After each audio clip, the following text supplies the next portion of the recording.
Ladies and gentlemen, welcome to Sunset's Ashes. This is a visual novel, but created in Unity for once. So that sets it apart from the usual Renpai visual novels. Yeah. I'm not sure what the premise is of this one. I downloaded this a long time ago and I haven't checked back on the store page. But hey, going into this completely blind might be interesting, you know. And I always go into these things blind anyway, so we'll just sit back, relax, and have ourselves a nice little story, yeah? So let's go ahead and start this. The art's beautiful, so is the music actually. Whew, whew. Days of climbing, days of sleeing on the ground, and I am still not used to the low oxygen. Do you mean days of sleeping? Oh, that was intentional. I said sleeping. I know there's a P in it. I heard sleeing. You're just not listening to me. You're not talking loud enough or in my direction. Don't pick on me. It's hard to breathe up here. I'm climbing this mountain for you and you want to complain about the direction I'm looking? Fair enough. At least I'm getting the best view from behind. You watch it. I don't think I like you right now for picking on me. Love you, still love you, but not sure I like you. We can turn back if you want to. No, I can do this. Not about to turn back now after climbing for so many days already and spending so much money on the gear. But I tell you what, if you collapse, I can always carry you. I don't have to look at you to know there's a wink with that. I may not be in the best shape of my life, but I'm not about to fall over, and I will not be carried. If I wouldn't let you carry me on our wedding night, no one is ever carrying me. Ah! That last gust of wind chilled through my windbreaker and down to my bones. Why is it so cold? It's going to get a bit colder before the day is over. Ugh. And you do this all the time for fun. Why again would you want to be in the cold like this so often? We grew up where it's warm. Where it's so warm we never had winter. Just summer and less hot summer. You don't sweat as badly as I do. I call this a welcome change of scenery and body odor. Loads of fun in my book. Fun. We could live up north for the cold. Or compel someone to climb mountains for fun. You know me. I've always loved taking in a beautiful view whenever the opportunity presents itself. My butt is off limits on this mountain. No way are any layers of clothes coming off me. Well, shucks. And here I was hoping for you to warm me up. If you're not careful, I'll give you a nice slap to warm you up. It'll be a slap of love. I remember the last time you gave me a love slap. Just thinking about it makes my face sore. It was a pretty fierce hit. You asked me to slap you that time, remember? Yeah, true. But if I'd known you were going to slap me that hard, I may not have asked at the time. We'd recently gotten back together from being broken up for 6 months after being together for 3 years. I had some pent-up frustrations to still let out. Besides, you should be thanking me. I sobered you up. If I hadn't slapped you, then you definitely would have lost that dart game. It was a really good dart game, and I suppose you did make it up to me later that night. Hehe. What? You remember, right? When I took you home and baked cupcakes that night? Cupcakes? I don't remember any cupcakes. I made vanilla and lemon cupcakes for my sister's birthday the next day. I let you have one as an apology. You mean I spent the past 2+ decades not remembering correctly how the rest of the night went? I must have hit you harder than I thought. I do remember actually winning the dart game, right? I'll never tell. What? Hello, this is base camp. You hearing us up there? Loud and clear, base camp. How's the climb going? You still on schedule? I'm alright, and yes, still on schedule, taking it slow and steady. Alex is probably having the easiest climb ever. Yeah, I'll bet. I'm just trying to show off in front of my wife is all. Everything good down below? Well, it's clear in our neck of the woods. We're reading some heavy winds further up the path we mapped out for you though. How heavy is heavy exactly? A storm? No, not a storm. Generally I'd say any climb will be fine, but since it's your first Nick, we wanted to let you know so you're not surprised. How worried should I be? Nothing you can survive. It might be hard enough to create whiteout conditions and force you into cover for the night, however. So if you go forward, there's a chance that you'll take another day. Do you have any other options? If you head east, there's a flat clearing that will take you far around the mountain and eventually curve back up. It's a longer route, so we didn't consider it. There's no guarantee you'll make it before sundown if you go that route, so you need to haul it in order to keep on schedule. Only other option is west along the mountain's sharp ridge. Honestly, it's the more dangerous route, and we intentionally avoided that area since it's your first climb. If you take the ridge, it curves up enough to make you reach the summit faster, but you should take it slow anyway. There are hooks along the chains to help climbers easily. All depends on how well you think you can handle it. So the heavy winds, they might hold us back a whole day, easy clearing that I have to run through, Oh, pray I don't have a fear of heights. Alex, what option will you choose?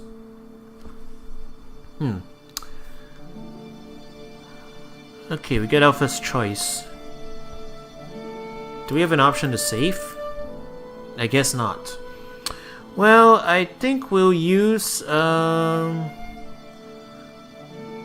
go for the clearing. The clearing seems the safe route. And considering it's my wife's first climb, I better be safe. Sorry, there was some interference. What was that? Making for the clearing. Hoping all the running on the elliptical would have been enough training. Roger that. Be safe and cautious. If you need any support or update, let us know. Will do. Thanks, guys. Base camp out. Are you sure you're going to be fine going this way? Sure. If you can do it, I can do it. Yes, ma'am. I really hate running, says the woman who always wants me to sprint the last leg wherever we go for a walk with the dogs. We both could use the exercise. Besides, if we had it done more often, this would have been a lot easier to run. I'm doing fine. Shut up, you. Where are the loving words of encouragement? How is that not encouraging? I am encouraging you to step up and spite me. Oh, I'm going to spite you. Not with that tone. Come on, put those lungs to work and shout it. I'm going to spite you. With emphasis. I am going to hit this summit by nightfall. Now we're cooking. Cooking. Oh, how I miss food. You had food a few hours ago. Beans. I had beans. I want something more filling. Something delicious. You mean something sweet. I want ice cream and cake and brownies. So you're going to bake? Not a chance. Delivery. I do like delivery. It doesn't involve driving. Or cooking. Or putting on clothes. We need clothes to answer the door. You mean I can't stay on the couch while you answer the door? You're lucky I love you. I know. And this is why I push us to do more exercise while walking the dogs. I know. And hey, I am always supportive of us walking the dogs together. You still aren't helpful. How am I not helpful when walking the dogs? I ask you which paths we should go each afternoon and you always have me choose. You never choose. It always feels like you don't care about walking. And then you tell me you can keep walking for hours. Saying that usually makes you want to push yourself a bit more for spite. Yes, and it aggravates me. It just makes me think of how out of shape I am.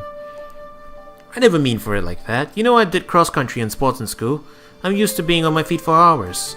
Yeah, back in school. How old are we now? You're still the most beautiful 21-year-old I know.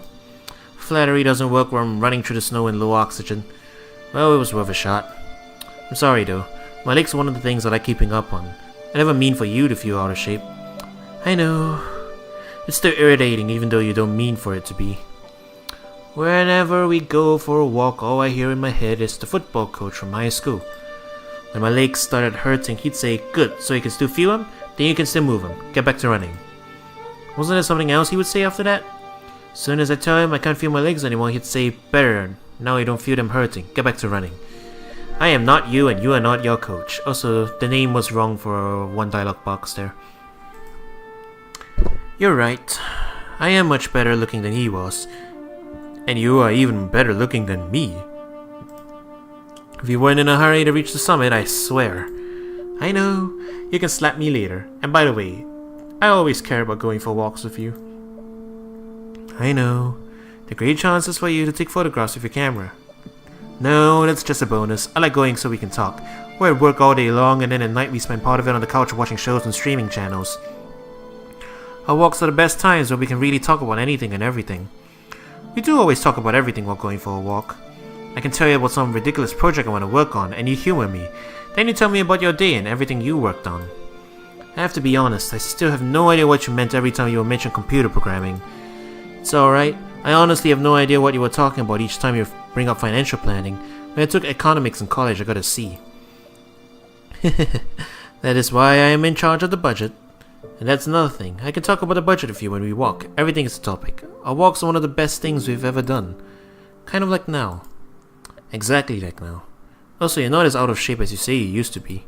What makes you say that? I could always tell when you were getting tired near the end of a walk because you would always spend the whole time breathing heavy.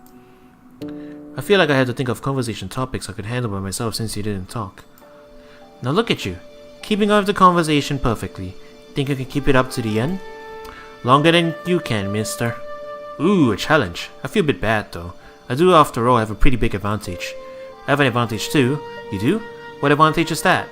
Didn't you say I'm 21? You're an old man well past 40. Ouch, going right for the age. You're just lucky I see the end of the clearing right up ahead. Fish, you mean you are lucky? Let's just get this over with then. From there, it's a quick slope up to the summit. Wanna race? Wanna lose? I have the major advantage here. We shall see, my dear, we shall see. It's on. He did specifically say wife. So if they're telling the truth about the ages, I don't know how to feel about that. I mean, I guess it's alright, but... We made it. I can't believe it, but we actually... Wow, it's incredible. Isn't it? It was worth making the ridiculous climb to get all the way up here. Oh, it was, huh? You're not salty about the days of sleeping on the ground in the freezing cold with no shower? I was a minute ago, but now... I think this may have been the prettiest sight I've ever seen because of you. Better than the sunset on the riverboat from our honeymoon. Yes, even prettier than that. Our honeymoon was a lot more fun than climbing a mountain though. As I recall, our honeymoon still involved a lot of walking. It was crazy hot too. It didn't require me to bundle up with all of these layers. It didn't have that crisp mountain breeze. It didn't have me eating mostly beans for every meal. We lucked out that our honeymoon took place during a chocolate festival is all. It also involved drinking. Hey, I wouldn't have stopped you from bringing alcohol up here. Running across the clearing while drunk would have gone so well. Yeah, but then you could invent a new drunk Nick dance. Oh gosh, no, I've had enough of those dances. Nothing tops the White Russian dance. I love the way you pump your arms and boogie back and forth, haha. White Russian, White Russian. Now that's the spirit. Last dance I'm doing from up here. It's a really long way down and I don't need to slip. Fair point. Anyway, like you said, it was a great honeymoon. It was. We had some great memories from that trip. I love all the photos you took for us to look back on. Good thing I got into photography as a passing hobby. You always took a lot of photos from your past climbs too. Photos of scenery like this for me to see when you get home. I always wanted to see it for yourself. But now I'm here. Seeing it for yourself in person is different, isn't it? Do you have the camera? Need to take photos of its setting. Oh, the sun. Okay. Oh, you're right. Let me pull it out and snap a few photos. The kids are gonna love this. So are the grandkids. I bet those little tykes won't even know what to make of this. Probably that it's magical. Something you only read about in a fantasy book or see in a movie. Oh yeah, okay, I think the ages, they were just joking. Probably, if they have grandkids. Not fictional anymore, so you really like it? The grandkids would have it right. It is magical. I'm glad to hear that. I had no idea it would be something like this. If I had known, I would have done this sooner. You're doing it now. I would have done it together. We are here together. Not like how I wanted. Not like how you always wanted. Not if you're right next to me. Not like how it's supposed to be. Oh, jeez. Hell of a bombshell to drop on us. Damn.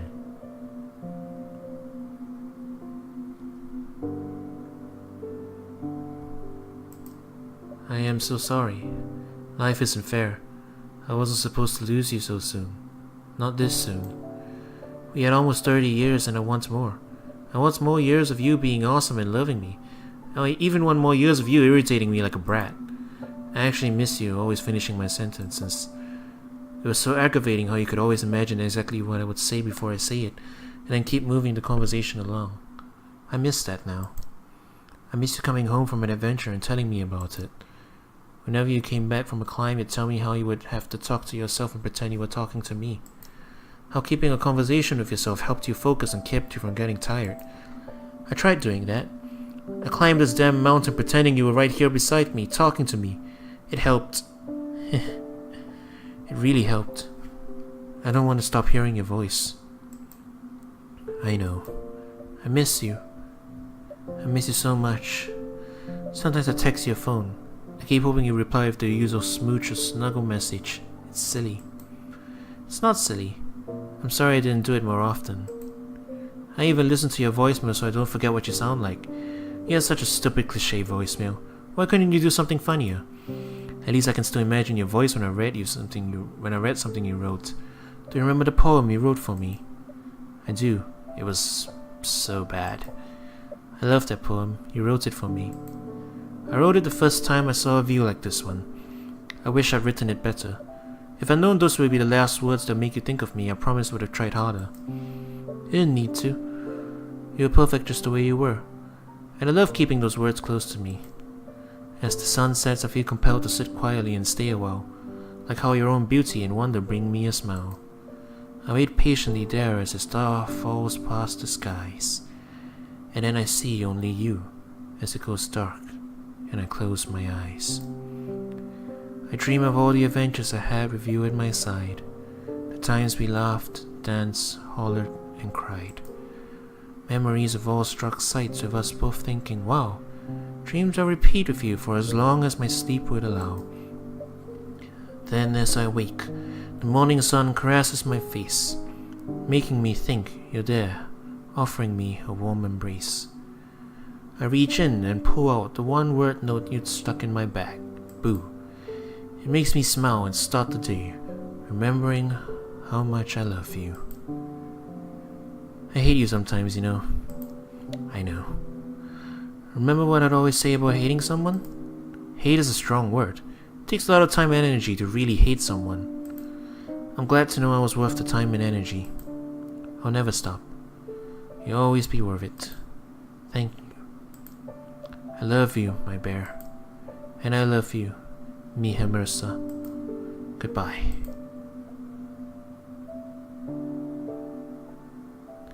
Man. Wow. I was not expecting that. At all. Is this based in reality? Is this a real story?